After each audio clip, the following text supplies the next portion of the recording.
Hey everyone, I'm Cal Spriggs. Today I'm going to show you how I made some wasteland vehicles for Necromunda. These vehicles are great because they're really versatile and can be used in a variety of post-apocalyptic or science fiction settings. I found two of these mostly correct scale vehicles at the dollar store, and I thought this would be a good opportunity for me to build a complete set. A few weeks ago I built this vehicle after watching a YouTube video on how to make Necromunda vehicles by in-character LARP. As you can see, I magnetized the weapons and I did a few other variations from his build, but mostly the build mirrored his. So when I found these other two vehicles, I saw an opportunity for me to basically complete an entire set of these vehicles for my various Necromunda gangs, as well as to use them for a variety of role-playing games that I play. Since I'm a writer and I also like to play out a lot of the scenes that I write, especially the action scenes, it's nice to have set pieces and vehicles and variety to do what I do. So the very first thing I did, obviously, was get them out of the box. And I tried to keep the boxes as intact as possible because I can slice those up and use them for bits, or I can just recycle them. They had this neat little security screw in each of them that I'll definitely be saving for potential bits. Getting them out of the box, first thing I did was take them apart. These are pullback cars, and the very last thing I want to have happen when I'm gaming or going through a scene on a book is to have them go zooming off the table or knock over some models. So I took them apart. They come apart pretty easy, just a few screws. I had a screwdriver there, set the screws to the side, and then pulling apart this pullback thing. It came out pretty easy. A little bit of fiddling, managed not to break anything. And then taking it off as well was pretty easy. I was able to just slice the little bit of plastic there and remove the wheels. Now the first vehicle that I did, I glued the wheels in place, and overall I like that. My son, however, was terribly offended by the fact that the wheels were glued in place, so I had a plan this time to not do that. As you can see, they have a bunch of stencils and stickers on. I'm gonna have to use some Goo Gone or something, and you'll see later in the video that I get that stripped off pretty well. I already knew how this vehicle came apart because I'd found one that mirrored it, so taking it apart went easier than the other vehicle. It's got the neat skull emblem on the front, which has a very Necromunda 40k vibe to it, so I wanted to be sure to retain that. And when I worked on this one later on, you'll see I tried to customize it quite a bit more to set it apart from the existing one that I had built. Yep, that thing slides right off, engine comes out, and there we are. It's basically the same underneath. As you can see, the second vehicle came apart much like the first, and I got the pullback mechanism out, sliced it open, and removed everything I needed. Now, once I'd gotten both of the vehicles taken apart, I took the top parts and used some Goo Gone, removed all the stickers so that I could get them cleaned up and get them primed and painted better later. You really don't want to try and prime something with those stickers on because it'll just turn out horrible. So I wanted to drill out the windows, open up the windows on the side vehicle here like I had with the previous one. So I used a drill to drill some pilot holes to allow myself to trim that out with X-Acto knife. I highly recommend using this route when you're trying to get the inside of a surface when you don't have a exterior surface to start cutting on. It saved me a lot of time and allowed me to get very clean cuts for the most part. So as you can see, I got that window cleared out pretty well, and I went ahead after this and did all the side windows on this vehicle. Allowed me to later come back in and do some neat stuff with some grills. So as you can see on the back, it had this sort of truck bed, and I left that in place for the last vehicle that I made, and I wanted to make this more of a flatbed look. So took my time and was careful removing the pieces because I wanted to leave the flat part, but I wanted to take the sides off. So when you're doing this, again, try and cut away from yourself. Never cut towards yourself. Always have good control of the blade, and take your time. It's easy to get impatient when you're doing this kind of thing, and when you get impatient, that's when you tend to make mistakes.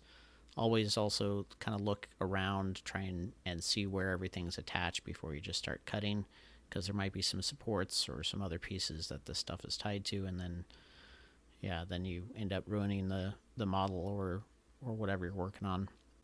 Now, as you can see, I tend to bounce from project to project, and I have quite a few started projects on my desk, but the nice thing about this project was I could really do most of this in an afternoon. I think I started a lot of it on Saturday morning, stripped the stickers off, got these taken apart, and then Saturday afternoon, when I was able to sit down and actually work on these, I was able to knock them out fairly quickly.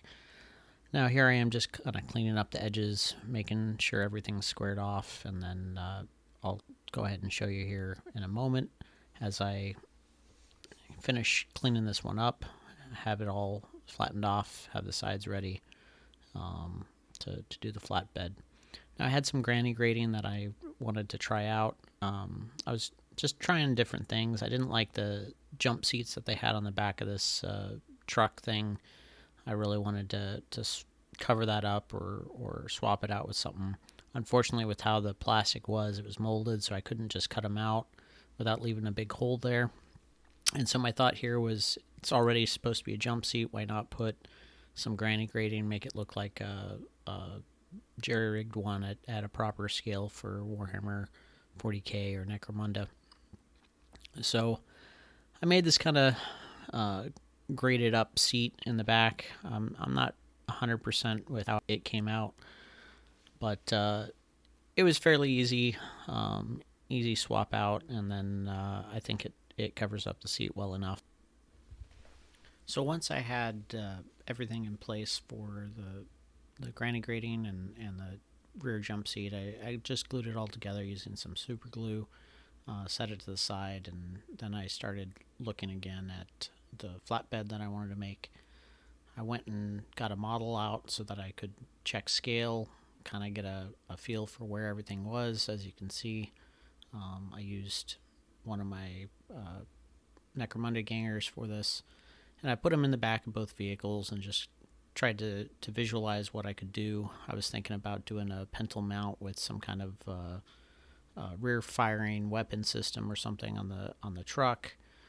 So then the next step I wanted to do was try and fix these wheels in so that I could have them still where the vehicles could roll, but also so that they wouldn't come loose or break. So what I did was I basically took some stirrer sticks that I had, made some braces to hold these. The goal here was to hold the axles in place to still allow the wheels to rotate. As you can see, tiny little pieces. I got to play around with some super glue and try and avoid getting the little pieces stuck to my hands. Managed pretty well.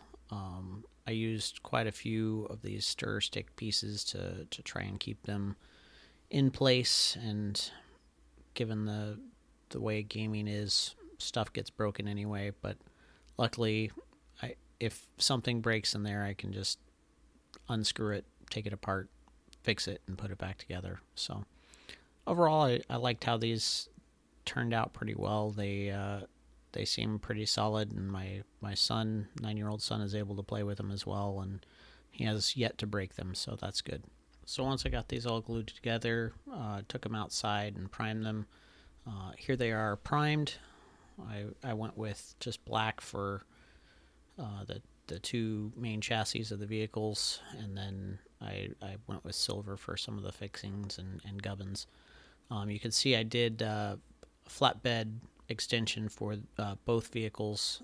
I liked how it looked on the truck here with having a lot of pieces magnetized. I decided it would be a good vehicle for my Necromunda squats. So I tried to mirror the paint scheme a little bit later on. It's a very clean lined vehicle. It's not sort of the scrappy looking vehicle that you see from a lot of Necromunda gangs. I feel it works better for the squats. So once I had these primed, I started assembling them. They went together pretty much as easily as they came apart. Just 3 screws in this truck, and I think 4 in the other one.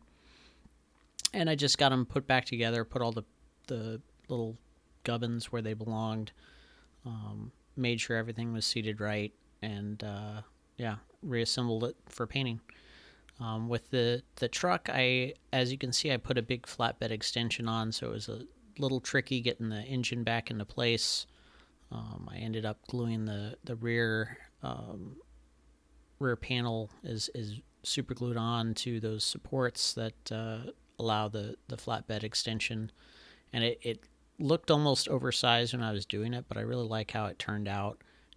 For Necromunda or for some of the other games I play, I can load it up. It can be a cargo vehicle, and it's got the monster engine on there, so it looks like it can be a blockade runner or a bootlegger type vehicle. So really like how that turned out. As you can see, again, it went together pretty easily once I got that engine into place. Had no issues with that. I hemmed and hawed quite a bit, actually, about what I was going to do to paint these vehicles. You can see I'd gone with turquoise and red for the primary colors of the first one I built. I decided, once again, that this truck here was going to be for my squats, and I'd gone with a red, white, and black paint scheme for them. And so I went off with red. I painted this just like I'd paint any other model. I even used the Citadel model paints that I use for all my other models. And I just took my time, picked out some paneling that I thought would look good, and just went ahead and did the painting. It didn't take me very long at all to paint this one. Even taking my time, it was fairly easy. There's not a lot of details on it. When I'm doing my painting for models, a lot of times I like to have either a video on in the background or audiobook or something. Lets me just relax, focus on what I'm doing, and it's also a bit of a stress reliever for me at the end of a work day or something.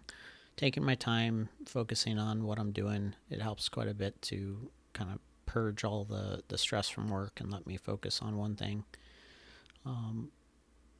As you can see, the red Citadel paint went on pretty well over this. I did end up having a touch up in a few places